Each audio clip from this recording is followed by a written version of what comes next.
अभी से जस्ट कुछ देर पहले मैंने एक्टर खेसारी लाल यादव के डंस मूवी को देख कर आया। सबसे पहले क्लियर करना चाहेंगे कि ये वीडियो कोई पेड प्रमोशन नहीं है। इस वीडियो के लिए एक भी रुपया नहीं मिला है, क्योंकि जिस तरीके का रिव्यू बनाने वाले हैं काफ़ी सारे लोगों को लगे कि हाँ पैसा वैसा लिया है तो ऐसा रिव्यू बना रहा है। चैनल पे बहुत सारे पेड प्रमोशन भी होते हैं, लेकिन ये वीडियो साफ क्लियरली कोई पेड प्रमोशन नहीं है।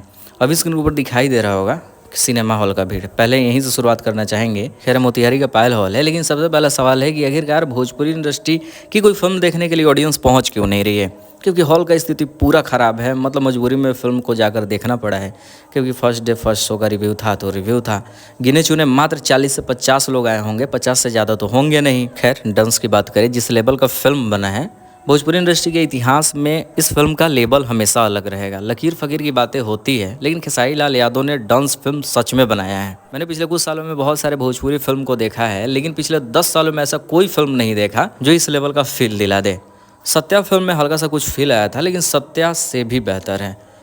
थोड़ा कंट्रोवर्शियल वर्ड है, बट हाँ सत्या से भी बेहतर है। मतलब इस वीडियो में हल्का फुल्का समझा देंगे, कुछ सीन वन दिखाई दे देंगे, खुद ही लग जाएगा कि हाँ सच में कितना बेहतर फिल्म बना है। मतलब फिल्म का स्टोरी कब कहाँ से किधर चल जाएगा कुछ पता नहीं चलेगा। मतलब फिल्म का 2.5 घंटा बीत कैसे गया, लास्ट सीन में पता चला अरे ये तो लास्ट सीन होने वाला है। मतलब इस फिल्म में खेसारी लाल यादव को एकदम इनोसेंट दिखाया गया है। मतलब खुद खेसारी लाल यादव को पता नहीं होता है कि वो ऐसे कुछ हरकतें कर रहे हैं जो खुद ही भारी पड़ने वाला है। इन सभी चीज़ों के लिए खेसारी को हल्का फुल्का झेलना भी पड़ता है।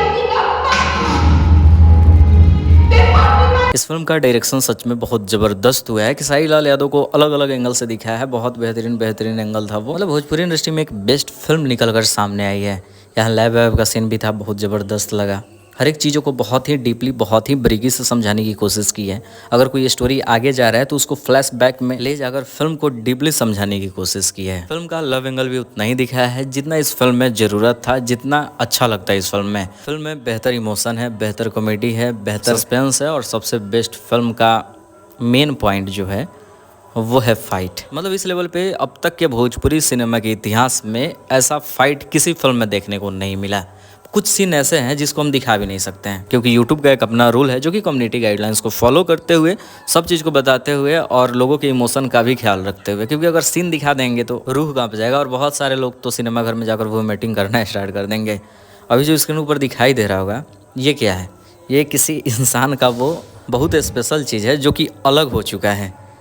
ब्लर करके दिखा रहे हैं। जब फिल्म देखो रूह कांप जाएगा, मज़ा आने वाला है। तो यही रहा मेरा रिव्यू। कैसा लगा ज़रूर बताना। चैनल को जरूर सब्सक्राइब कर लो ऐसे ही वीडियो सबसे पहले देखने के लिए।